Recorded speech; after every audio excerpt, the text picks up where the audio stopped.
மீண்டுமாக உங்கள் யாவரையும் நான் இயேசு கிறிஸ்துவின் நாமத்தினாலே அன்போடு கூட வாழ்த்தி வரவேற்கின்றேன். ஒரு வாலிபன் ஒரு டெலிகம்யூனிகேஷன் ஒன்றுக்கு செல்லுகின்றான். அந்த கடையினுடைய உரிமையாளர் அவனை அவதானிக்கிறார். அவன் என்ன பேசுகிறான் என்பதை அவர் கூர்ந்து கவனித்துக் கொண்டிருக்கிறார். அவன் தொலைபேசி அழைப்பை ஏற்படுத்தி, உங்கள் தோட்டத்தில் தோட்ட பராமரிப்பாளர் வேலை வெற்றிடமாக இருக்கிறதா என்று சொல்லி கேட்கின்றான். மறுமுனையிலே பேசியவர், இல்லை, என்னிடம் தோட்ட பராமரிப்பாளர் ஒருவர் இருக்கிறார் என்று சொல்லி கூறுகிறார். அவன் மீண்டும் கேட்கின்றான், நீங்கள் தற்போது வைத்திருக்கும் தோட்ட பராமரிப்பாளரின் சம்பளத்தில் பாதியை மட்டும் எனக்கு தாருங்கள், நான் சிறப்பாக வேலை செய்கிறேன் என்று சொல்லி கூறுகின்றான். மறுமுறையிலே பேசியவர் சொல்லுகிறார், இல்லை, எனது தற்போதைய தோட்ட பராமரிப்பாளர் சிறப்பாக வேலை செய்கிறார், அவருடைய வேலையிலே எந்த குறையையும் நான் காணவில்லை என்று சொல்லி தெரிவிக்கின்றார். மீண்டுமாக அந்த வாலிபன் கேட்கிறான், நான் எப்படியாவது நான் உங்களிடம் சேர்ந்து வேலை செய்கிறேன், எனக்கு சம்பளம் குறைத்து தந்தாலும் பரவாயில்லை, அவரை விட நான் சிறப்பாக வேலை செய்வேன் என்று சொல்லி அவர் கூறுகிறார்.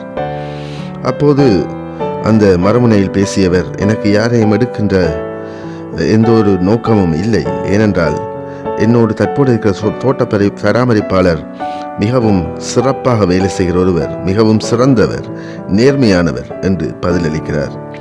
அப்போது அந்த வாலிபன் நன்றி ஐயா என்று கூறிவிட்டு தொலைபேசியை வைத்துவிட்டு அந்த டெலிகம்யூனிகேஷன் உரிமையாளரிடம் தொலைபேசி கட்டணத்தை செலுத்துவதற்காக செல்லுகின்றான்.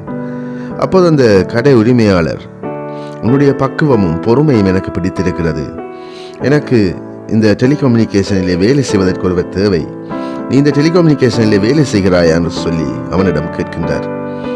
அதற்கு அந்த வாலிபன் சிரித்துவிட்டு, உங்களுடைய உதவிக்கு மிக்க நன்றி ஐயா, ஆனால் நான் உங்களிடம் வேலை செய்ய முடியாது, ஏனென்றால் நான் தொலைபேசியில் பேசியதே என்னுடைய எஜமானோடு தான், அவருடைய தோட்டக்காரன் தான் நான் நன்றாக வேலை செய்கின்றேனா என்று என்னை குறித்து நான் அறிவதற்காகவே நான் அவரிடம் தொலைபேசியில் அழைப்பை மேற்கொண்டேன், நான் சிறப்பாக வேலை செய்கிறேன் என்று சிறந்த மன திருப்தியிலே இருக்கிறேன், நான் மகிழ்வாக இருக்கிறேன் என்று சொல்லி அவருக்கு தெரிவித்தான். இதற்கு பேர்தான் சுய மதிப்பீடு.